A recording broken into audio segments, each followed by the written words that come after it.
నమస్కారం అండి. మనం ఇప్పుడు కామేశ్వర్ గారు రచించిన 'చీకటి తొలగిన రాత్రి' అనే కథను విందామా?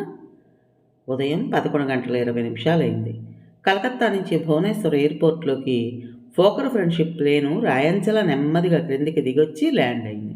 నేను, శాంతి, పిల్లలు రన్వే దగ్గరకు నడిచాం. గ్యాంగ్వే మీద నుంచే నన్ను చూసి మీనాక్షి చేయి ఊపింది. ప్యాసింజర్లను తప్పించుకుని గబగబా ముందుకొచ్చి సంతోషంతో నా చెయ్యి పట్టుకు ఊపేసింది. బావా, అబ్బా, ఎన్నాళ్ళయింది నిన్ను చూసి? 11 ఏళ్ళా 12 ఏళ్ళా? నీ పెళ్ళిలోనేగా మనం కలుసుకోవడం. గబగబా నాకేం మాట్లాడటానికి సందీయకుండా తనే మాట్లాడేస్తోంది. ఈ లోపల మీనాక్షి భర్త, పిల్లలు దగ్గరకు వచ్చారు. బావా, ఇదిగో మా బుద్ధావతారం గారు, సారీ రామావతారం గారు, నాలుగు ఖర్చుకుంటూ కొంటిగా అంది. ఎప్పుడో పెళ్లిలో చూసావు, మర్చిపోయి ఉంటావు. ఇదిగో ఈ మంకీలిద్దరూ మా పిల్లలు. రామావతారం గ్లాడ్ టు మీట్ యూ అంటూ షేక్ హ్యాండ్ ఇచ్చాడు. నేను శాంతిని, పిల్లల్ని పరిచయం చేశాను. అందరం లాంచ్ వైపు నడిచాం. బావా, మీ ఉత్కళ దేశాన్ని చూడాలనే ఉత్కంఠతతో వచ్చేసాను, చూసావా? బాబోయ్, ఎంత చక్కని తెలుగు మాట్లాడుతున్నానో. అమెరికాలో 12 ఏళ్ళు ఉండొచ్చి తెలుగు మర్చిపోవడమే గాక ఇంత అనర్గళంగా మాట్లాడగలిగే నాకు ఓ పద్మశ్రీ అయినా ఇవ్వాలి కదా. పెద్ద చీఫ్ సెక్రటరీవేమో, గవర్నమెంట్కి సిఫార్సు చేసి ఓ పద్మశ్రీ పారేయించు బావా. గలగల నవ్వుతూ అంది మీనాక్షి. మీనాక్షి ఏం మారలేదు, రూపు మారింది కాస్త అంతే. కానీ ఆ చెలిపితనం, ఆ చలాకితనం ఏం మారలేదు. నాకు చాలా సంతోషం వేసింది. నువ్వింకా అలాగే ఉన్నావన్నమాట. అమెరికా వెళ్ళొచ్చాక మారిపోయి ఉంటావు అనుకున్నాను. నీ కొంటి మాటలు అలాగే ఉన్నాయి అంటూ చిన్నప్పట్లా నెత్తిన మొట్టడానికి నా చెయ్యి లేచింది. గబుక్కున చెయ్యి దించేశాను. అటు ప్రక్క రామావతారం, ఇటు శాంతి. ఆగిపోయామేం బావా, మొట్టికాయ వెయ్యి అంటూ నవ్వింది మీనాక్షి. నవ్వేశాను నేను కూడా. లాంజ్లో కుర్చీల్లో కూర్చున్నాం అందరం సామాను వచ్చే వరకు. పిల్లలు నలుగురు అప్పుడే మాటలు కలిపేసి ఏవేవో మాట్లాడుకుంటున్నారు. పిల్లలిద్దరూ తల్లిలాగే తెల్లగా గోధుమ రంగు జుత్తుతో, టైట్ షార్ట్స్తో, బూట్స్తో అచ్చు దొరల పిల్లలాగే ఉన్నారు. మాటల్లో కూడా యాంకీ యాస. అవును మరి, పుట్టడం పెరగటం అంతా అమెరికాలోనే కదా. రామావతారం ఏదో అమెరికా విశేషాలు, తిరిగొచ్చాక ఇండియాలో తన ఉద్యోగ విషయాలు మాట్లాడుతున్నాడు. మాటల మధ్యలోనే ఎదురుగా శాంతి పక్కన కూర్చున్న మీనాక్షిని నిశ్చితంగా పరీక్షిస్తున్నాను నేను. మీనాక్షి చాలా ఆధునికంగా తయారై ఉంది. 10 ఏళ్ల పాటు విదేశాల్లో ఉండడం చేతో, ఇదివరకటి కంటే లావు అవడం చేతో బాగా రంగొచ్చి నున్నగా ఉంది. నెత్తిన తట్టంత జుట్టుముడి, లిప్స్టిక్, పల్చటి విదేశీ షిఫాన్ చీర, స్లీవ్స్ జాకెట్టు. నేనెరిగిన మీనాక్షి పెద్ద వాలు జడతో, కాటుక కళ్ళతో, తలనిండా పూలతో, వంటి నిండా బట్టతో ఉండేది. కాలం చాలా మార్పులు తెచ్చింది. అఫ్కోర్స్ మీనాక్షి ఏమిటి, అందరూ ఈనాడు ఇలాగే తయారవుతున్నారు, ఎక్కడో శాంతి లాంటి వాళ్ళు తప్ప. లగేజ్ వచ్చింది. అందరం కారులో ఇంటికి బయలుదేరాం. బాగానే ఉందే మీ భువనేశ్వర్, నీట్గా రోడ్లు అవి అంది మీనాక్షి వెళ్తుంటే. బొత్తిగా అంత తక్కువ అంచనా కట్టకు, ఎంతైనా ఒరిస్సా క్యాపిటల్ అన్నమాట మర్చిపోకు. మా ఊళ్ళో ఉన్నవి రోడ్లు, బంగళాలే, అంతకంటే ఇంకేం కనిపించవు నవ్వుతూ అన్నాను. రాజ్పాత్ మీదుగా 50 మైళ్ళ స్పీడ్లో నిక్షేపంగా వెళ్ళొచ్చు. పట్టపగలే రోడ్డు మీద మనుషులు కనిపించరు. భువనేశ్వర్ అదో అఫీషియల్ కాలనీలా ఉంటుంది. 10 నిమిషాల్లోనే బంగ్లా పోర్టుకోలో కారు ఆపాను. నౌకర్లు సామాన్ తీస్తుంటే ఇంట్లోకి ఆహ్వానించాను అందరినీ. మీనాక్షి కారు దిగి ఇంట్లోకి రాకుండానే చుట్టూ పూల మొక్కలు అవి చూసొచ్చింది. ఎన్నాళ్ళైందో పూల మొక్కల్ని, ఖాళీ జాగాని చూసి. అమెరికాలో ఉన్నన్ని రోజుల్లో 2 గదుల కాపురం, కలకత్తా వచ్చాక ఫ్లాట్ టైప్ ఇల్లు. మొక్కలంటే మొహం వాచినట్టుంది అంది ఓ విరియని గులాబీ తలలో పెట్టుకుంటూ. రా రా లోపలికి, ముందు కాఫీ అది త్రాగుదురు గాని, తోటకే తర్వాత రోజంతా కుర్చీ వేసుకుని అక్కడే కూర్చుందురు గాని అన్నాను. ఇల్లంతా ఓ చుట్టూ తిరిగి చూసొచ్చింది మీనాక్షి. డైనింగ్ టేబుల్ దగ్గర శాంతి కాఫీ కలుపుతోంది. రామావతారం పైపు వెలిగించుకుంటున్నాడు. పిల్లలు అప్పుడే తోటలోకి పరిగెత్తారు. బావా, అన్యాయం, ఎంత అన్యాయం జరిగింది. మీనాక్షి కూర్చుంటూ అదోలా కొంటిగా నవ్వుతూ అంది. నేను ఆశ్చర్యంగా చూశాను. రామావతారం, శాంతి ఇద్దరు కూడా కాస్త ఆశ్చర్యంతో మొహాలు పెట్టారు. అలా చూస్తావేమిటి? ఈ ఇల్లు, ఈ తోటకంతటికీ యజమానురాలు అవ్వాల్సిన దాన్ని వెధవది 3-4 గదుల ఫ్లాట్లో కాపురం చేయాల్సి రావడం అన్యాయం కాదంటావా? నా మొహంలో రక్తం పొంగింది. శాంతి క్రింది పెదవి నొక్కిపట్టి కాఫీ కప్పుల్లో పోస్తోంది. రామావతారం పైపు కూర్తూ ఏకాగ్రతగా దానివైపు చూస్తున్నాడు. బావా, నువ్వు ఐఏఎస్ ఓ 2 ఏళ్ల ముందై ఉంటే ఎంత బాగుండేది. ఈ బుద్ధావతారం బారి నుంచి తప్పించుకుని ఉండేదాన్ని. చిలిపిగా మొగుడు వైపు చూస్తూ అంది. మీనాక్షి, గాబరాగా వారించాను. శృతి మించి రాగాన పడుతోంది మీనాక్షి వ్యవహారం. అతనేమన్నా అనుకుంటాడని కూడా లేనట్టుంది మీనాక్షికి. నా కలవరపాటు చూసి అతను నవ్వుతూ చేత్తో వారించాడు. పర్వాలేదులేండి, ఈవిడి సంగతి నాకేం కొత్త కాదు, డోంట్ వర్రీ అన్నాడు. శాంతి కప్పులందరికీ అందించింది. పిల్లల్ని పిలిచి బిస్కెట్లు ఇచ్చింది. మీనాక్షి పిల్లలు అతి బుద్ధిమంతుల్లా ఉన్నారు, లేక మేనర్స్ బాగా వంట పట్టించుకున్నట్టున్నారు. Can we have it mummy అంటూ తల్లిని అడిగి మరీ తీసుకున్నారు బిస్కెట్లు. అబ్బబ్బా, వెధవ మేనర్సు వీళ్ళును. ప్రతిదానికి కెన్ వీ, షల్ వీ అంటూ చంపుతారు హాయిగా తీసుకు తినకుండా. విసుగుతో హాస్యం మేళవించి అంది మీనాక్షి. అంత బుద్ధిమంతులు అన్నమాట మీ పిల్లలు. సంతోషించాల్సింది పోయి అలా అంటావేమిటి అన్నాను. ఆవిడ అంతేలేండి, వాళ్ళు బుద్ధిగా ఉంటే బుద్ధిగా ఉన్నారని విసుక్కుంటుంది, అల్లరి చేస్తే అల్లరి చేశారని తిడుతుంది. ఆవిడ సంగతి వదిలేయండి. డాడీ, కెన్ వీ ప్లే దగార్దన్ పిల్లలు తండ్రిని అడిగారు. Of course, go and enjoy. పిల్లలు ఎగురుకుంటూ వెళ్ళిపోయారు. చూసావా, హాయిగా తోటలోకి పోయి ఆడుకోవడానికి పర్మిషన్ ఎందుకో చెప్పు. వాళ్ళు పుట్టిన ఎన్నాళ్ళకి ఇంటి ముందు వాళ్ళకి ఆడుకోవడానికి జాగా ఉంటే ఆడుకోకూడదు. నేనైతేనా? నువ్వు ఇండియాలో, అందులో ఆంధ్రాలో పుట్టావు, వాళ్ళు అమెరికాలో పుట్టారు. వాళ్ళు నువ్వు ఒకటేలా అవుతారు? పెళ్ళాన్ని టీజ్ చేశాడు రామావతారం. చూసాంలేండి అమెరికాని, ఉడుక్కుంది మీనాక్షి. ఎంత డబ్బిస్తే మాత్రం ఏం లాభం, 2 గదుల కాపురం. ఏమో బావా, మొదట్లో అన్నీ చూసే వరకు నాకు చాలా ఉత్సాహంగానే ఉండేది. ఓ 2 ఏళ్ళు 3 ఏళ్ళు బాగుంది. తర్వాత ఇండియా ఎప్పుడొస్తానా అనిపించేదనుకో. మన దేశం ఆ దేశం ముందు అన్ని విధాలా తీసుకట్టే అనుకో. ఎంతైనా మాతృదేశం మాతృదేశమే. ఏమంటావు బావా? నా వైపు తిరిగి అంది. నేనేమంటాను, నేనేం అమెరికా వెళ్ళలేదుగా. నవ్వాను. ఏమోనండి, బోలెడు జీతం, చీకు చింత లేని బ్రతుకు, హాయిగా లైఫ్ ఉండేది. నాకైతే అసలు రావడం ఇష్టం లేదు. ఈవిడ పోరు పడలేక వచ్చాను. రామావతారం బూట్లు విప్పి సావకాశంగా కుర్చీలో జారగిలబడి అమెరికా కబుర్లు మొదలుపెట్టాడు. మీనాక్షి బట్టలు మార్చుకోవడానికి లోపలికి వెళ్ళింది పిల్లల్ని తీసుకుని. రామావతారం చెప్పే కబుర్లు వింటున్నా నా మనసు ఇంకెక్కడికో వెనక్కే పరిగెడుతుంది. ఇందాక మీనాక్షి అన్న మాటలు వినగానే పాత సంగతులు గుర్తుకు రాక మానడం లేదు. అవును, ఆనాడు ఇంట్లో ఉండి చదువుకునే ఈ పూర్ బిఎస్సీ డిగ్రీ మేనల్లుడు మామయ్యకి పనికిరాలేదు. అందుకే ఇంజనీరింగ్ డిగ్రీ ఉన్న అల్లుడిని వెతికి తెచ్చి కూతురికి పెళ్లి చేశాడు. పాపం మామయ్య తప్పే ఉంది. దమిడి ఆస్తి లేని ఉత్త బిఎస్సీ అయిన మేనల్లుడు ఐఏఎస్ అవుతాడని, ఈనాడు పెద్ద హోదాలో ఉంటాడని భవిష్యత్తు తెలుసుకోవడానికి మామయ్య ఏం దేవుడా. పెళ్లి చేసుకుని అతనితో అమెరికా వెళ్ళింది. ఆ వెళ్ళడం 10 ఏళ్ళు ఉండిపోయారు మీనాక్షి వాళ్ళు. 6 నెలల క్రితమే ఇండియా వచ్చారు. రాగానే రామావతారానికి కలకత్తాలో ఓ విదేశీ కంపెనీలో పెద్ద జీతం మీద ఉద్యోగం దొరికింది. ఉద్యోగం చూసుకునే వచ్చాడు అని చెప్పాలి. అబ్బబ్బా, మీ అమెరికా కబుర్లు ఆపండి బాబు, విని విని బోర్ ఎత్తుతున్నాను. మీనాక్షి ఎప్పుడొచ్చిందో చూడనే లేదు నేను. బావా, ఈ కబుర్లకేం కానీ మీ సంగతులు చెప్పు. ఈ ఊళ్ళో ఏమేం చూడాలో అన్నీ చెప్పు. సిగవిప్పి జడల్లుకుంటూ అంది మీనాక్షి. ఈ ఊళ్ళో పెద్దగా ఏమున్నాయి చూడటానికి? మ్యూజియం ఒకటి ఉందంతే. ప్రక్కన ఖండగిరి, ఉదయగిరి కేవ్స్ ఉన్నాయి. ఓ 40 మైళ్ళ దూరాన పూరి, కోణార్క్ ఉన్నాయి. ఓ 14 మైళ్ళ దూరాన నందనకానన్ అనే జూలాజికల్ పార్క్ ఉంది. 150 మైళ్ళలో గోపాల్ ఊరు, చిలక ఉంది. అటుప్రక్క హీరాకుడ్ ఉంది, ఇటుప్రక్క రౌర్కెలా ఉంది. ఇవి మా ఒరిస్సాలో చూడాల్సినవి. ఇంకా నీ ఇష్టం చెప్పు, ఏమేం చూస్తావు? రేపటి నుంచి అన్నీ తిప్పేస్తాను. నవ్వుతూ గుక్క తిప్పుకోకుండా అప్పగించాను ఒరిస్సాలో చూడాల్సినవి. ఏమో బావా, నీ ఇష్టం, నీ ఓపిక. 15 రోజులు సెలవు పెట్టేసి వచ్చా. నీ గెస్ట్లో మమ్మల్ని ఎలా ఎంటర్టైన్ చేస్తావో చూస్తాను. నీ ఉత్తరం రావడం తడువు, వచ్చేశాను. ఓ సరే, చెప్పావుగా. వద్దు బాబు, ఇంకా చాలు అనే వరకు తిప్పేస్తాను. నాకు ఉంది బోలెడు సెలవు. రేపటి నుంచి తిరగడం ఆరంభిద్దాం. ఇవాటికి రెస్ట్ తీసుకోండి, ఓకే? ఏం కష్టపడ్డామని రెస్ట్ తీసుకోవడానికి? 1 గంట ప్లేన్ ప్రయాణమేగా చేశాం. పోనీ సరదాగా ఇవాళంతా కబుర్లు చెప్పుకుందాం అన్నాను. భోజనాలకి 1 గంటలో పిలిపొచ్చే వరకు ఏవేవో కబుర్లు చెప్పుకున్నా డైనింగ్ టేబుల్ దగ్గర అన్నీ దగ్గరుండి వడ్డిస్తుంది శాంతి. మీరు రండి, అందరం కూర్చుందాం ఒక్కసారే. రామావతారం శాంతిని కూడా కూర్చోమన్నాడు. పర్వాలేదులేండి, మీరు కానివ్వండి, నెమ్మదిగా అంది శాంతి. రావమ్మా, మనలో మనకు మర్యాదలు ఎందుకు? అన్నీ మధ్యనున్నాయిగా, వడ్డించడానికి ఏముంది? చనువుగా చేయి పట్టుకులాగి కోలేసింది మీనాక్షి. మీ వంటవాడెవడు బాగా చేశాడే అన్నీ. తెలుగు వంట వాళ్ళలాగే వండాడు. మా ఇంట్లో ఓ నాయరున్నాడు, అన్నీ చప్పగా వండి తగలేస్తాడు.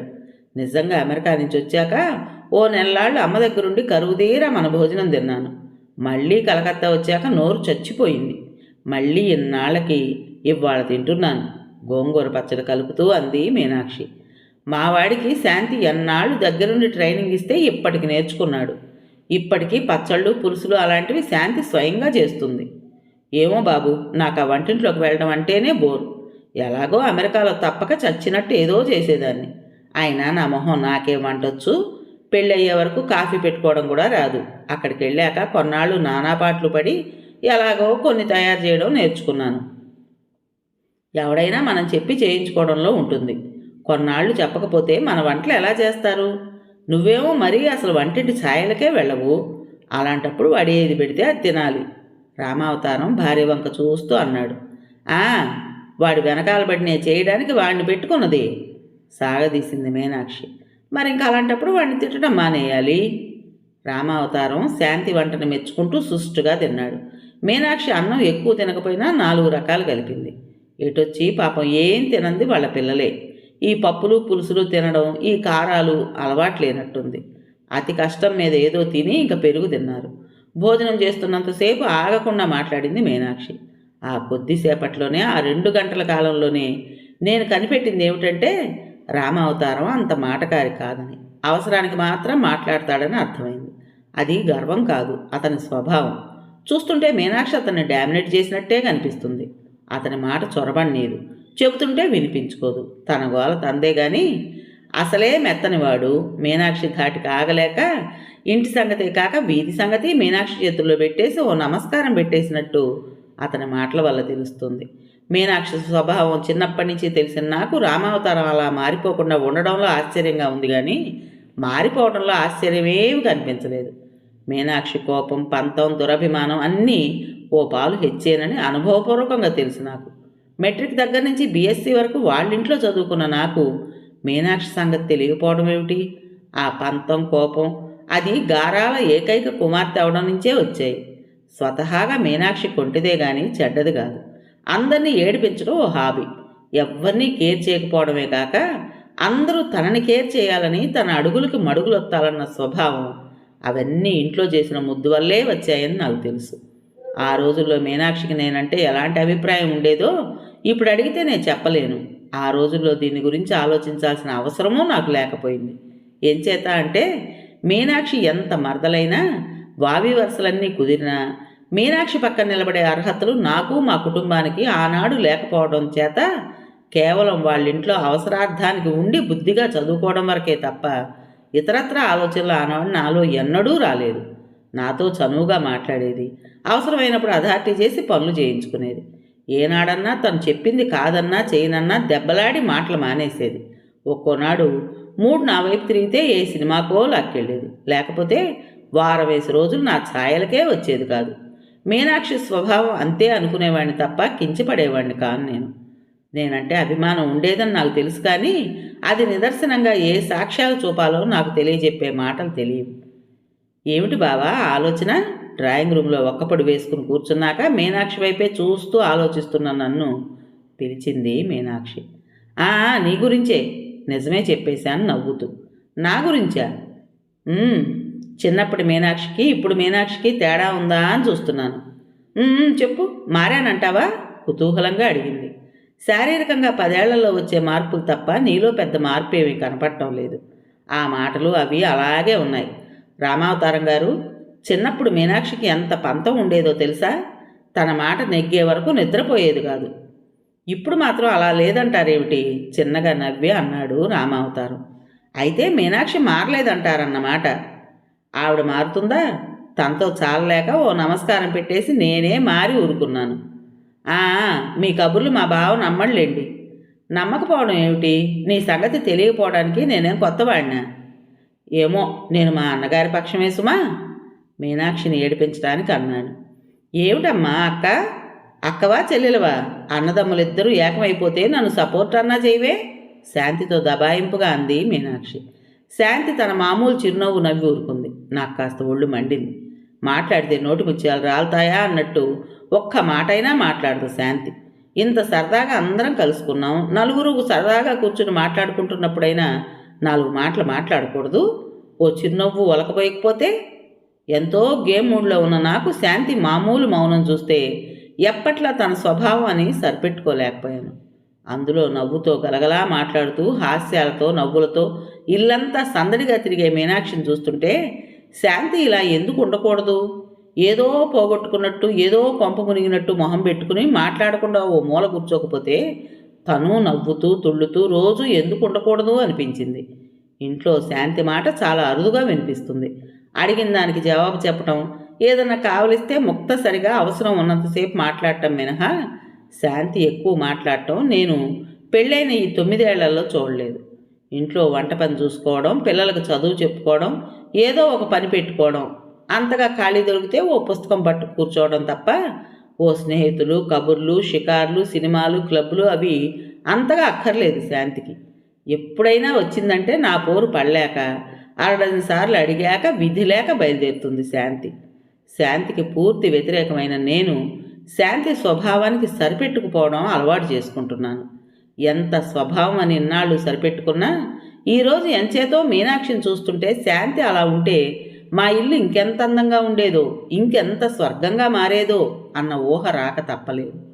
హోదా, పెద్ద ఉద్యోగం, పరువు, ప్రతిష్ట, డబ్బు, చక్కని చదువుకున్న భార్య, ముత్యాలాంటి పిల్లలు అన్నీ ఉన్నా శాంతి స్వభావం చేత నాలో కొన్ని ఉత్సాహాలు, సరదాలు చంపుకోవలసి వస్తుంది. అదే మీనాక్షి లాంటి భార్య దొరికితే ఆ రోజు పేకాటతో, కబుర్లతో ఎంత సరదాగా కాలం గడిచిపోయిందో. మీనాక్షిని, శాంతిని పోల్చుకుంటున్న నాకు అసంతృప్తే కలిగింది ప్రతి కదలికలోనూ. శాంతి పట్ల అసంతృప్తి మీనాక్షి చలాకితనం, చిలిపితనం భూతద్దంలో చూపినట్టు మరింతగా మనసును ఆకట్టుకుంది. రామావతారం అదృష్టానికి ఆ క్షణంలో కాస్త అసూయ అనిపించింది. మర్నాడు మధ్యాహ్నం తొందరగా భోజనాలు కానిచ్చి నందనకానన్ బయలుదేరాం అందరం. పేక, ట్రాన్సిస్టర్, టిఫిన్ క్యారియర్ నిండా పలహారాలు, కాఫీ అన్నీ పట్టుకుని సరదాగా పిక్నిక్ బయలుదేరాం. 1 గంటకు అక్కడికి చేరాం. ఎండ బాగా ఉంటే కానీ కలర్ ఫోటోలు సరిగా రావని ముందు ఫోటోల ప్రోగ్రాం పెట్టాను. పూల మొక్కల దగ్గర, లేక్ దగ్గర, ఏనుగు పిల్లల దగ్గర రకరకాల ఫోటోలు తీశాను అందరికీ. ఎండ తగ్గాక 3:30కి కాఫీ, పలహారాలు చేసి జంతువులను చూద్దామని పిల్లల్ని ఒప్పించి పెద్దవాళ్ళం నలుగురం జంపకానా పరిచి చెట్టు నీడను కూర్చుని పేక మొదలెట్టాం. పిల్లలు పరుగులు పెట్టి ఆడుతున్నారు గోలగా. ఇదివరకు శాంతితో, పిల్లలతో, బంధువులతో ఎన్నోసార్లు వచ్చాను కానీ ఎందుకో ఈసారి ఉన్నంత ఉత్సాహంగా ఎప్పుడూ లేను. బహుశా మీనాక్షి కారణమై ఉంటుంది. పేకాట ఆడుతున్నంతసేపు మీనాక్షి జోకులు విసురుతూ, నవ్వుతూ, ఏం బావా అంటూ తొడ మీదో భుజం మీదో చరుస్తూ చలాకీగా మాట్లాడుతుంది. మీనాక్షికి అతి మామూలుగా అనిపించే ఆ చర్య నాకు మాత్రం కొంచెం ఇబ్బందిగానే అనిపించింది. మొదటిసారి మీనాక్షి స్పర్శ గిలిగింతలు పెట్టింది. మెరుకుగా రామావతారం వంక, శాంతి వంక చూశాను. వాళ్ళు ఇదేం గమనించినట్టు లేదు. గమనించినా మీనాక్షి సంగతి తెలిసిన వాళ్ళు గనక అంతగా పట్టించుకుని ఉండరు. మీనాక్షికి మరో ఉద్దేశం ఉండకపోవచ్చు. యథాలాపంగా ఎక్సైట్మెంట్లో అలా చేసి ఉండవచ్చును. దానికి వేరే అర్థాలెందుకు అని సరిపుచ్చుకున్నాను. కొంతమంది పక్కనున్న వాళ్ళని గిల్లడం, కొట్టడం ఓ దురలవాటు. మగ, ఆడ తేడా ఉండదు వాళ్ళకి ఆ ఎగ్జైట్మెంట్లో. మీనాక్షికి అదే అలవాటేమో. 1 గంట ఆడాక అబ్బా కాసేపు నడుము వాలుద్దాం బాబు అన్నం తినంగానే బయలుదేరాం. ఆవలిస్తూ బద్ధకంగా ఒళ్ళు విరుచుకుంది మీనాక్షి. తలగడ మీద ఒరుగుతూ అంది. మీరు పడుకోండి 10 నిమిషాలు అంది శాంతి ఓ తలగడ అందిస్తూ రామావతారానికి. అబ్బే మధ్యాహ్నం పడక నాకు అలవాట్లేదండి, మీరు పడుకోండి అన్నాడు లేచి పిల్లల దగ్గరకు పెడుతూ. శాంతి మధ్యాహ్నం పడుకోదు. అలవాటున్న నేను ఎవరితో చెప్పించుకోకుండానే మరో తలగడ తల క్రింద పెట్టుకుని కాళ్ళు చాచుకున్నాను. అలా తిరిగి వస్తాను, పిల్లలు ఏం ఆడుతున్నారో చూసొస్తాను, మీరు పడుకోండి. శాంతి లేచి పిల్లల వైపు వెడుతూ అంది. వాళ్ళిద్దరూ వెళ్ళాక ఓ క్షణం ఊరుకుంది మీనాక్షి. చేయి చాస్తే అంతే దూరంలో ఉన్న నా చేయి పట్టుకుని నా వంక తదేకంగా ఓ క్షణం చూసింది. నా చేతి వేళ్లల్లో తన వేళ్లు దూర్చింది. బావా నాకు చాలా సంతోషంగా ఉంది, నీకేమనిపిస్తుందో గాని అంది. ఆమె చేతిలో ఉన్న నా చేయి కొద్దిగా వణికింది. ఇబ్బందిగా చూశాను. బలవంతంగా నవ్వాను. ఏమనిపించడం దేనికి? అదేమిటి బావా, ఇన్నాళ్ళకి కలుసుకున్నాం ఇద్దరం, సంతోషంగా లేదు నీకు? అఫ్కోర్స్ అదే, ఇంకా ఏమిటో అనుకున్నాను. సిగరెట్ వెలిగించుకునే నెపంతో చెయ్యి లాక్కున్నాను. నిజంగా బావా, నీవెప్పుడూ గుర్తుకొచ్చేవాడివి. పెళ్ళై వెళ్ళిపోయిన దగ్గర నుంచి ఎన్నిసార్లు నిన్ను ఎంతగానో చూడాలనిపించేది తెలుసా? నిజంగా నా మీద నీకంత అభిమానం ఉన్నట్టు నాకెప్పుడూ తెలియలేదే. పో బావా, చిన్నప్పుడు ఏదో దెబ్బలాడేదాన్నని అలా అంటున్నావు కాబోలు. మనసులో నీవంటే నాకెప్పుడూ ఇష్టమే బావా. థ్యాంక్స్ నవ్వుతూ అన్నాను. హాస్యం కాదు బావా, నా పెళ్ళి. సరే, ఇప్పుడు అవన్నీ అనుకునేం లాభం? టూ లేట్ కదూ. నిజంగా నీవి ఐఏఎస్ కాస్త ముందై ఉంటే మన జీవితాలు ఇంకోలా ఉండేవి నాడు. నాకు మనసులో ఒకటి పైకొకటి చెప్పడం చేత కాదు బావా. ఎవరో ఏదో అనుకుంటారని మాట దాచుకోలేను. ఇలా అంటున్నందుకు నీవేమనుకుంటున్నావో. కొత్త సంగతులు నీ నోట వింటున్నాను ఇవాళ. సిగరెట్ పొగ పీలుస్తూ సాలోచనగా అన్నాను మీనాక్షి వంక చూస్తూ. నీకు కొత్త సంగతి కానీ నాకు కాదు. సర్లే, ఇప్పుడెందుకు ఆ గొడవ? నీకిద్దరు పిల్లలు, నాకిద్దరు పిల్లలు, ఇద్దరం సుఖంగానే ఉన్నాంగా మొత్తం మీద నవ్వేస్తూ అంది. ట్రూ. ఇలా జరిగితే బాగుండేది, అలా జరిగితే బాగుండును అని అనుకునేందుకు టూ లేట్. జరగనివి చర్చించి లాభం ఏమిటి? నిజమేలే, అయినా నిన్ను చూస్తుంటే అలా అనుకోకుండా ఉండలేను బావా అంది అదోలా చూస్తూ. రామావతారం రావడం చూసి లేచి కూర్చున్నాను నేను. కాఫీ త్రాగుదామా? 3 కావస్తుంది. శాంతి రామావతారం ఒక్కసారే వచ్చారు. పిల్లలు ఆకలి అంటూ వచ్చారు. మీనాక్షి శాంతి క్యారియర్లు విప్పి ప్లాస్టిక్ పళ్ళాల్లో కజ్జికాయలు జంతికలు సర్ది అందించారు. కాఫీలు త్రాగి బాస్కెట్లు సర్ది కారులో పెట్టేసి వచ్చారు. జూ అంతా తిరిగి రావడానికి బయలుదేరాము. ఎన్నిసార్లో చూసిన ఆ పులులు సింహాల మీద నాకేం ఇంట్రెస్ట్ లేదు. ముందు నడుస్తున్న మీనాక్షి శాంతి వంక చూస్తూ కాస్త వెనక్గా నడుస్తున్నాను. రామావతారం పిల్లల నలుగురిని కస్టడీలోకి తీసుకుని అన్నీ ఓపిగ్గా వివరిస్తున్నాడు వాళ్ళకి, కాస్త ముందు నడుస్తూ. వెనక నుంచి మీనాక్షిని శాంతిని చూస్తుంటే హఠాత్తుగా ఓ సందేహం వచ్చింది నాకు. మీనాక్షి శాంతి ఇద్దరిలో ఎవరు అందంగా ఉంటారు? జవాబు చెప్పడం ఎవరికైనా కష్టమే. విడివిడిగా చూస్తే ఇద్దరూ అందగత్తెలే. ఇద్దరిలో ఎవరెక్కువ అంటే ఆ ప్రశ్నకు జవాబు చెప్పలేరు. సంపంగి పువ్వు, సన్నజాజి మొగ్గ ప్రక్కన పెట్టి రెంటిలో ఏది ఎక్కువ బాగుంది అంటే జవాబు ఎవరు చెప్పగలరు? దేని అందం దాంది, దేని సౌరభం దాందే. అలాగే మీనాక్షి శాంతి. మీనాక్షి అందంలో పొంకం సౌష్ఠవం కనిపిస్తుంది. శాంతిలో సౌకుమార్యం లాలిత్యం ఎక్కువ. సన్నజాజి మొగ్గలాగే ముట్టుకుంటే కందిపోయే నాజూకుతనం ఉంది. మీనాక్షి గుండ్రంగా నున్నగా బింకంగా బంతిపూలా ఉంటుంది. మగవాళ్ల కళతో చూస్తే మీనాక్షి సెక్సీగా ఉందనిపిస్తుంది.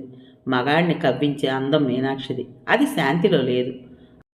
ఆకుపచ్చ షిఫాన్ చీర మీద పెద్ద పెద్ద గులాబీ పూల ప్రింటు, లైట్ గ్రీన్ జాకెట్టు, కళ్ళకి కూలింగ్ గ్లాసులు, స్కార్ఫ్తో ముందు పెడుతున్న మీనాక్షి నడకలో వయ్యారం ఉంది. సన్నంచు లేత నీలం కంచి చీర, మోచేయి వరకు జాకెట్టుతో శాంతి మీనాక్షి ప్రక్కన చాలా నిరాడంబరంగా కనిపిస్తుంది. శాంతి అంతే. ఈ కాలం వాళ్ళలాగా తయారవ్వదు. ఎన్నిసార్లు చెప్పినా అంతే. అన్ని విషయాల్లో మీనాక్షి ముందు శాంతి తీసేసినట్టుగానే అనిపించసాగింది నాకు మీనాక్షిని చూస్తుంటే. జూ అంతా తిరిగి ఎలిఫెంట్ రైడు, బోట్ షికారు అన్నీ పూర్తయ్యేసరికి 6 గంటలైంది. ఇంటికి వచ్చేసరికి 7 అయింది. పూరిలో బిఎన్ఆర్ హోటల్ సముద్రం ఎదురుగా ఉంటుంది. సముద్రానికి దగ్గరగా ఉండడంతో వీకెండ్స్కి సెలవులకు వచ్చే ఫారినర్స్తో ఆ హోటల్ ఎప్పుడూ నిండుగానే ఉంటుంది. రూమ్ కావాలంటే కనీసం 20 రోజుల ముందన్నా బుక్ చేసుకోవాలి.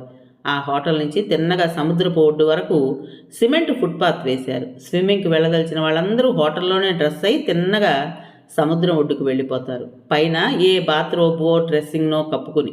హోటల్ అంతా తెల్లవాళ్లతో, పిలిచేసరికి హాజరయ్యే తెల్ల బట్టల నల్ల అటెండర్లతో కళకళలాడుతూ ఉంటుంది. విదేశీ పద్ధతుల్లో భోజనం, బ్రేక్ఫాస్టు వగైరాలు సర్వ్ చేస్తారు. ముందుగానే మా కోసం 2 రూములు బుక్ చేశారు. ఉదయం బయలుదేరి 9 గంటలకల్లా పూరి వచ్చేసాం. కారు హోటల్ ముందు ఆగేసరికి తెల్ల టోపీలు పెట్టుకున్న బెస్తవాళ్ళు గదాయి చౌకీ బాబు అంటూ చుట్టుముట్టారు. వీళ్ళెవరు, ఏమిటి అంటున్నారు? రామావతారం కుతూహలంగా అడిగాడు. బెస్తవాళ్ళు సముద్రంలో స్నానం చేస్తారా అని అడుగుతున్నారు. ఈత రాని వాళ్ళని పట్టుకుని జాగ్రత్తగా స్నానం చేయిస్తారు. సరిగా ఈదలేని వారి ప్రక్క నుండి జాగ్రత్తగా చూస్తారు. వీళ్ళకి ఇదే వృత్తి. రోజుకు అధమం 100 రూపాయలైనా సంపాదిస్తారు. సాధారణంగా ఇక్కడికి వచ్చే ఫారినర్స్ అందరూ స్విమ్మింగ్కే వస్తారు. పిల్లల్ని వీళ్ళకి అప్పచెప్పి చూడమంటారు. స్విమ్మింగ్కి వెళ్ళినప్పుడు కారు రాగానే పట్టుకుంటారు అందరినీ అని చెప్పాను. నై ఏదైనా అమెరోయి బాకు ఆశిచ్చి హోరే దేఖిబా అంటూ వాళ్ళని పంపేశాను. గదుల్లో సామాను సర్దుకుని కాఫీ తెప్పించుకు తాగాం. ముందు దేవాలయానికి వెళదామా, సముద్రం దగ్గరికి వెళదామా? మీనాక్షిని అడిగాను. ముందు సముద్రం దగ్గరికే వెళదాం. స్విమ్మింగ్కి అవకాశమే లేదు కలకత్తాలో. పిల్లలకి స్విమ్మింగ్ అంటే చాలా ఇష్టం. చిన్నపిల్లలా సరదా పడి లేచిపోయింది మీనాక్షి. మీనాక్షికి స్విమ్మింగ్ బాగా వచ్చట. తరచూ వీకెండ్స్కి సముద్ర తీరాలకే వెళ్ళేవారట. స్విమ్మింగ్ సూటు వగైరా తెచ్చుకుని మరీ వచ్చింది. రామావతారానికి స్విమ్మింగ్ రాదట. ఆయనకి నీళ్ళంటేనే భయం. స్విమ్మింగ్ ఏమిటి నా మొహం, చెప్పాగా ఉత్త బుద్ధావతారం అని వెక్కిరిస్తూ అంది మీనాక్షి. రామావతారాన్ని నేను పిలిస్తే మీరు వెళ్ళండి, I'm not interested in swimming, మీరంతా వెళ్ళండి, కాసేపు హాయిగా పడుకుంటాను బద్ధకంగా అన్నాడు. శాంతి రానంది. శాంతికి ఈత రాదు. శాంతికి ఓ విధంగా నీళ్ళంటే భయమే. పోనీ ఊరికే ఒడ్డును కూర్చోండి, వచ్చి సముద్రం చూద్దురు కాని రండి అని బలవంత పెట్టాను. మీనాక్షి నేను ఇద్దరం వెళ్ళాలంటే కాస్త బిడియం అనిపించి పిలిచాను. రండి బాబు, ఇంత దూరం పడుకోవడానికి వచ్చారేమిటి, అక్కడికి వచ్చి కూర్చోండి. మీనాక్షి బలవంత పెట్టింది. విధి లేనట్టు లేచాడు రామావతారం. మీనాక్షి బట్టలు మార్చుకోవడానికి వెళ్ళింది. మీనాక్షి పిల్లలిద్దరూ స్విమ్మింగ్ సూట్లు వేసుకుని అప్పుడే తయారైపోయారు. మా వాళ్ళిద్దరికీ ఈత రాకపోయినా నీళ్లలో గెంతాలని సరదా. శాంతి ఇద్దరికి బట్టలు మార్చి చిన్న చిన్న కడ్రాయర్లు కట్టింది. నేను బట్టలు మార్చుకుని స్విమ్మింగ్ సూట్ తొడుక్కుని బాత్లో రోప్ కట్టుకుని వచ్చాను. బ్యాగ్లో తువాళ్ళు పెట్టింది శాంతి. డ్రెస్ అయి వచ్చిన మీనాక్షి వంక చూడ్డానికి నాకు కాస్త అదోలా అనిపించింది. సిగ్గుపడి ముఖం తిప్పుకున్నాను. ఆకుపచ్చ బికిని పైన తొడుక్కున్న పల్చటి నైలాన్ నెక్చీలోంచి కనిపిస్తుంటే అదోలా ఫీల్ అయ్యాను. మన ఆడవాళ్ళు స్విమ్మింగ్ సూట్లు బికినీలు కట్టుకోవడం అలవాటు లేకపోవటం, చూడకపోవటం నుంచి అలా అనిపించుంటుంది. విదేశంలో ఇది సర్వసాధారణం. స్విమ్మింగ్లు అవి బాగా అలవాటైన మీనాక్షి ఏమాత్రం సంకోచం లేకుండా వచ్చి నిల్చుంది. సముద్రం దగ్గరకు రాగానే పిల్లల్ని ఇద్దరు బెస్తవాళ్ళకి అప్పచెప్పాం. జాగ్రత్తగా స్నానం చేయించమని చూడమని. రామావతారం శాంతి ఇసుకలో కూర్చున్నారు. బీచ్ ఒడ్డంతా విదేశీ స్త్రీ పురుషులతో నిండుంది. కొంతమంది ఈత కొడుతున్నారు. స్విమ్మింగ్ అయి అలసిపోయి కొందరు ఇసుకలో పడుకుని సూర్యరశ్మి తడి శరీరాలకు ఇంకించుకుంటున్నారు. పిల్లలు ఒడ్డున గెంతుతూ ఆడుకుంటున్నారు. మరికొంతమంది నీటిలో బంతి ఆట ఆడుతున్నారు. ఇద్దరిద్దరు బెస్తవాళ్ళు ఈత రాని వాళ్ళని చెరో చెయ్యి పుచ్చుకుని దూరంగా సముద్రంలో ముంచి పైకి లాగుతున్నారు. ఎప్పుడూ నిండుగా ఉండే పూరి సముద్రపు ఒడ్డున అందంగా తీర్చిదిద్దడానికి ప్రభుత్వం ఎందుకు పూనుకోదో నాకు అర్థం కాదు. ఎంతోమంది విదేశీయులు వచ్చిపోయే ఆ బీచ్ ఒడ్డున సరైన ఏర్పాట్లు ఏమీ లేవు. బట్టలు మార్చుకోవడానికి, మరీ ఎండగా ఉన్నప్పుడు కూర్చోడానికి నీడ ఉన్న ప్రదేశాలు, అలసి సొలిసిన వారికి చల్లని పానీయాలు లభ్యమయ్యే క్యాంటీన్ ఏర్పాట్లు, విద్యుత్ శక్తి వగైరా సదుపాయాలు ఎందుకు చేయరో. అక్కడక్కడ ఈత చాపలు దడిలా కట్టారు బట్టలు మార్చుకోవడానికి నీడ కోసం. అవి చూసి విదేశీయులు ఎంత నవ్వుకుంటారోనన్న బాధన్నా లేదు మన ప్రభుత్వానికి. ఏ సదుపాయాలు లేకపోయినా పూరి సముద్రం ప్రసిద్ధిగాంచడానికి కారణం ఒక్కటే కనిపిస్తోంది నాకు. ఈస్టర్న్ ఇండియాలో అంటే బీహార్, బెంగాల్, అస్సాం వగైరా రాష్ట్రాలకంతటికీ దగ్గరగా సముద్ర తీరం ఒరిస్సాలో పూరిలోనే ఉండడం చేత సముద్రం అంటే వెర్రెత్తిపోయే విదేశీయులందరూ సెలవులకి పూరియే వస్తుంటారు. కలకత్తా నుంచి ప్లేన్లో భువనేశ్వర్ వచ్చి అక్కడి నుంచి కారులో వీకెండ్కి పూరి వెళ్ళే ఎందరో విదేశీయులను చూశాను. అందుకే భువనేశ్వర్ ఎయిర్పోర్ట్లో ఎందరెందరో విదేశీయులు కనిపిస్తారు. పూరీ బీచ్ను అందంగా తీర్చిదిద్ది ఇంకొన్ని వస్తువులు కల్పిస్తే ఇంకా అనేక మంది విదేశీయులను ఆకర్షిస్తుందనడానికి సందేహం లేదు. మీనాక్షి నేను స్విమ్మింగ్కి బయలుదేరాం. మీనాక్షి ఏమాత్రం సంకోచం లేకుండా నెగిల్జీ విడిచేసి నీళ్లవైపు పరిగెత్తింది. కానీ మీనాక్షి ముందు ఉత్త స్విమ్మింగ్ సూట్తో నిల్చోవాలంటే నాకెందుకో సిగ్గనిపించింది. శాంతి మాట్లాడకపోయినా ఆమె కళ్ళు నన్ను మీనాక్షిని నిశితంగా పరిశీలిస్తున్నాయి. శాంతి ముఖం అదోలా అయిందనిపించింది మీనాక్షిని ఆ డ్రెస్లో చూసి. రామావతారానికి ఇదంతా అలవాటే కనుక ఏ భావమూ కనపడలేదు అతనిలో. Don't go too far Meena, పరిగెడుతున్న మీనాక్షి వెనుక కేకవేశాడు రామావతారం. ఇట్స్ ఆల్ రైట్ సిల్లీ, మరీ చాదస్తం అంది నవ్వుతూ నాతో. పేరుకు తగ్గట్టు చేపపిల్లలా చురుగ్గా ఈదుకుంటూ వెళ్ళిపోతుంది మీనాక్షి. చిన్నప్పుడు బాగా అలవాటున్నా ప్రస్తుతం అలవాటు పోయి మీనాక్షిని అందుకోలేకపోతున్నాను. ఓ అరగంట ఈది నీళ్లలో వెల్లకిలా పడుకుని తేలసాగింది మీనాక్షి కాళ్ళు చేతులు ఆడిస్తూ. ఆ ఒడ్డు నుంచి ఎంత దూరం వచ్చామో తెలియదు. అలసట అనిపించింది. కొన్ని గజాల దూరం ఈదుకుంటూ వెడితే ఒడ్డు కనిపించేట్టుంది. మీనాక్షితో ఆ మాటే చెప్పాను. అనుకున్నట్టుగానే కొంత దూరం ఈదేసరికి ఒడ్డు వచ్చింది. ఈ ఒడ్డంతా నిర్మానుష్యంగా ఉంది. బెస్తవాళ్ల విరిగిపోయిన పడవలు, చిరిగిన వలలు మాత్రం ఉన్నాయి. ఆయాసంతో ఇద్దరం ఇసుకలో వాలిపోయాం. అబ్బా బావా, చాలా దూరం వచ్చేసినట్టున్నాం కదూ అంది మీనాక్షి. అన్నాను మాట్లాడలేక. ఓ 5 నిమిషాలుంటే గాని మాట్లాడలేకపోయాను. తర్వాత కళ్ళు విప్పి చూశాను. మీనాక్షి తల క్రింద చేతులు పెట్టుకుని కళ్ళు మూసుకుని పడుకుంది. తడిసిన ఆకుపచ్చ బికిని ఆమె వంపు సొంపుల్ని స్పష్టంగా చూపెడుతోంది. తెల్లగా నున్నగా మెరుస్తుంది శరీరం. ఆమె ఒంటి మీద నీటి బిందువులు ఎండకి తలతలా మెరుస్తున్నాయి. అలా మీనాక్షిని చూస్తుంటే ఎందుకో నా శరీరం చిన్నగా కంపించింది. ఆ క్షణంలో నా మనసులో ఏ భావం ఉందో చెప్పగలిగే మాట లేదు. తదేకంగా చూస్తున్న నేను హఠాత్తుగా మీనాక్షి కళ్ళు తెరవడంతో పట్టుబడ్డ దొంగలా తడబడి చూపు మరల్చుకున్నాను. బావా అంది మీనాక్షి నా కళ్ళల్లోకి చూస్తూ. నేను అప్పుడే మీనాక్షిని చూస్తున్నట్టు అటు తిరిగాను. అబ్బా ఎన్ని ముత్యాలో అన్నాను నవ్వుతూ. ఏవి ఎక్కడా? హడావిడిగా ప్రక్కకి తిరిగి మోచేయి మీద ఆనుకుని లేచింది మీనాక్షి.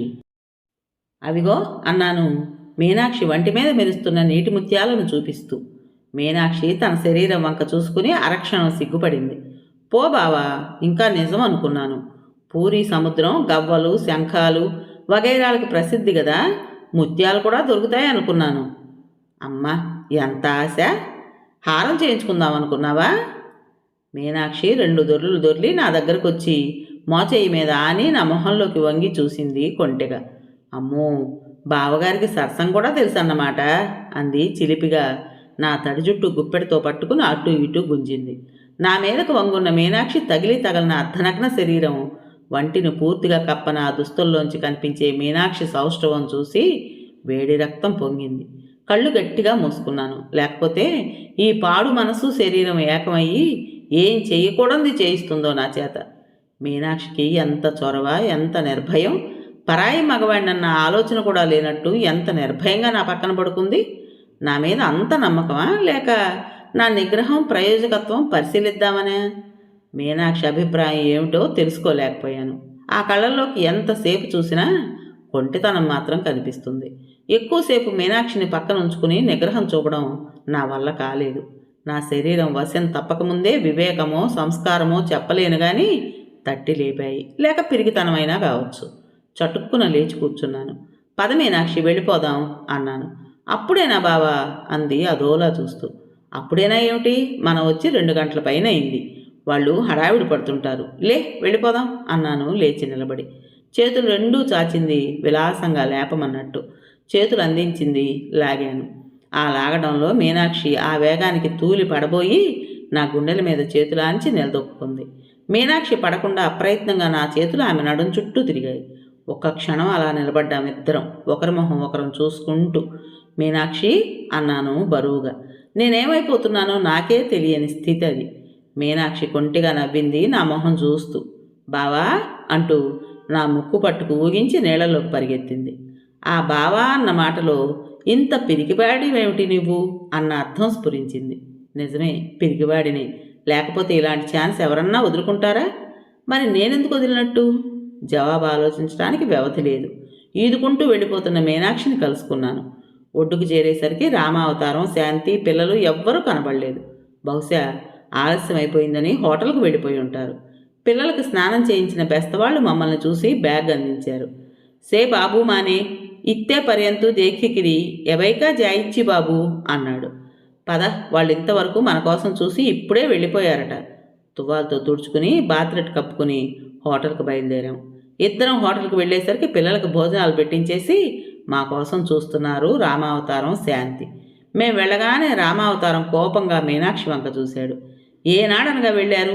ఇంతసేపా? నీకు అసలు ఎక్కడికి వెళ్ళినా ఒళ్ళు తెలియదు. ఇంకా రారేమిటని మేము ఇక్కడ కంగారు పడుతున్నాం కేకలేశాడు. ఏమైపోతాను, బావన్నాడుగా సాయం నిర్లక్ష్యంగా అంది మీనాక్షి లోపలికి వెడుతూ. నేనేం అనలేక గిల్టీగా చూశాను. శాంతి నన్ను మీనాక్షిని పట్టి పట్టి చూసింది. మా మొహాల్లో భావాలు వెతకడానికి ప్రయత్నిస్తున్నట్టు. వాళ్ళిద్దరిని తప్పించుకుని లోపలికి వెళ్ళాను. భోజనాల దగ్గర మాటల మధ్యలో కానీ మామూలుగా అవ్వలేకపోయాను. ఆ సాయంత్రం ఊరంతా ఒకసారి తిరిగొచ్చి బీచ్ ఒడ్డున కూర్చున్నాం. వెన్నెల రాత్రి. సముద్రం చంద్రుణ్ణి చూసి ఎగిరి పడుతుంది. వెన్నెల కెరటాల మీద దగదగలాడుతూ మెరుస్తుంది. మీనాక్షి, శాంతి ఇద్దరూ పాటలు పాడారు అడగ్గాని. మీనాక్షికి పాట వచ్చని, ఇంత శ్రావ్యంగా ఆమె గొంతు ఉంటుందని ఆనాడే తెలుసుకున్నాను. శాంతి సంగీతం నేర్చుకుంది. ఆమె పాడటంలో వింతలేదు. మీనాక్షి గురించిన నిజాలు నాకేం తెలియవన్నమాట. మీనాక్షి వచ్చిన దగ్గర నుంచి క్షణక్షణానికి మీనాక్షి దగ్గరవుతోంది నాకు.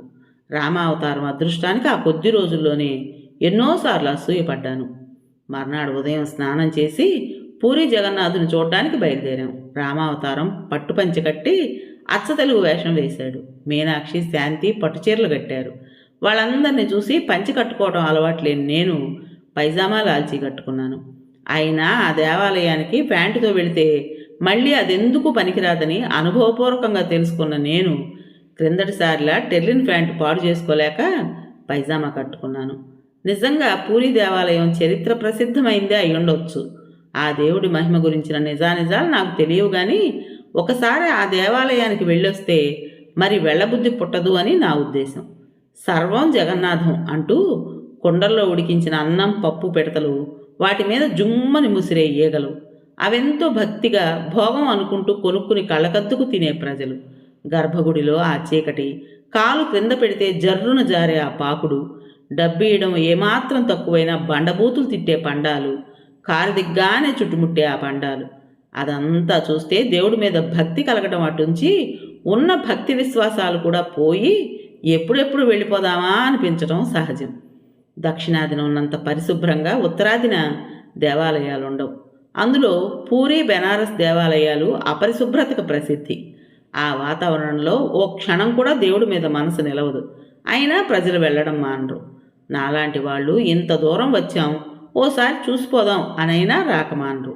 అదేమిటో పూరి వెళ్ళి జగన్నాథుని దర్శించుకుని రాలేదంటే అదో వెల్తిగానే కాక ఏదో తప్పు పని చేసినట్టు ఫీల్ అవుతాం.